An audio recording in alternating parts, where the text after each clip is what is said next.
Halfway through the NFL season, I'm feeling bold. I'm puffing my chest out. There are a few teams that I've just had a beat on this season, and well, one clip sums up my feelings entirely. But they are who we thought they were. Thank you, Dennis. And while there are some takes from early in the season that I might want back, I think my patience in certain teams that would have caused panic in a lesser man is starting to pay off. And so I want to shout those teams out. The Seahawks. But they are who we thought they were. My preseason confidence in the Seahawks did actually feel like kind of a shot in the dark in the moment. I'm glad that I was kind of one of the few who saw this defense becoming what it's become, but not even I saw this offense being this good. What's odd about Seattle is that they're industry leaders in this big personnel trend where teams are bringing in more tight ends and extra offensive linemen and finding success in the passing game as a result. Their run game is by no means extraordinary. It just seems that the final goal here is to give Sam Darnold time to throw on long developing routes.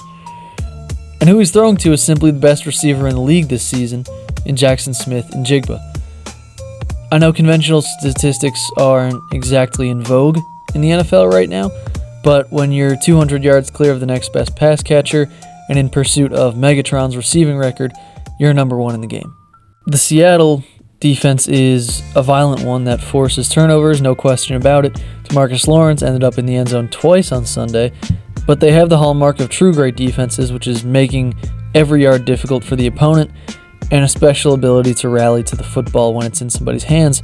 Turnovers and defensive touchdowns can be misleading, but when paired with a unit that fights for every inch, you get a truly great defense. Boom is back in the Pacific Northwest, and I hope to God that they host a playoff game.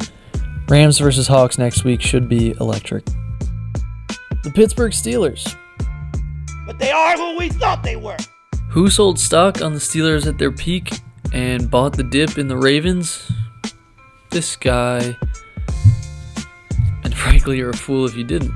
The Steelers have turned what was a 3.5 game lead on Baltimore into a 1 game lead with 10 now in the books. Their recent run of poor performances was a true test of the contender status their 4-1 record suggested, and they failed miserably with losses to the hapless Bengals, the Packers, and now a Sunday night disaster against the tackleless Chargers. This recent Sunday night game in particular was cause for major concern. It's been a while since I saw Aaron Rodgers be consistently this inaccurate in a game. He seemed to be throwing too high for everybody. DK Metcalf might consider checking out. An already concerning secondary sustained injuries to Darius Slay and Joey Porter Jr., and couldn't support a pass rush that did give Justin Herbert a rough time. The worst part is this season is just playing out like every Steelers season post-Killer Bees. They're obsessed with throwing short of the sticks, play calling is bland and predictable, they seem to still be at a playmaker deficit, and they don't seem to have a quarterback who can elevate others consistently, even though that's what Aaron Rodgers has made a career out of. This team was never going to contend, and now all that's left to look out for is if Mike Tomlin can get over 500 again. Usually at this point in a season, they're already almost at that coveted 9-win mark, but the annual meltdown has come a little early this year. On the Ravens side, Lamar is still getting reacclimated, it seems, and playing very risk-averse ball. The defense looks to be a whole new unit, however, and that bodes well for Baltimore. The Houston Texans. But they are who we thought they were. Another team that got off to a really disappointing start and has kind of clawed their way back into things like the Ravens. I've been really impressed, although a division title might be off the table, with this team's week in, week out fight and the way they just hang in every game, due in large part to their excellent defense. The defense is simply one of the best units in the league, full stop. I felt they got robbed of a win after Stroud got knocked out against Denver last week. Even though this week's game against Jacksonville didn't look close early, this was always going to be a game they could hang around in because of this defense. As has been the case for most quarterbacks this season against the Texans, Trevor Lawrence's life was a living hell. They couldn't even get into Cam Little range at the end of the game, which is basically midfield. And shout out to Davis Mills, a guy who has had an odd career arc in that he just accepted being a backup on the team that drafted him not so long ago. You don't see that a lot, but it's a good way to just be backup for life, and brother, that is not a bad way to cash a check. These players would clearly kill for D'Amico Ryans, I just need some okay offensive line play and this team will be in the playoffs. The offense does not have to do a lot. They are going to be in every game with this defense, and when Stroud comes back with the momentum they have, I like their chances to string some wins together.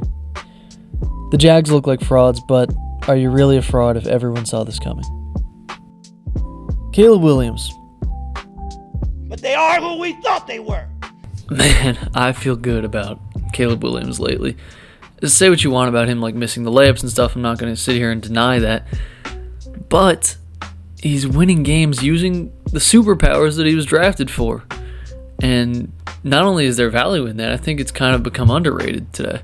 Caleb is before our eyes, showing us what happens when his alien-like traits are channeled properly. When you have ability like Caleb, you can erase double-digit deficits in 4 minutes. There are a lot of guys in the NFL who make their layups and play low risk. They can't do what Caleb just did. I think people have been trying to drive a wedge between Caleb and Ben Johnson all season.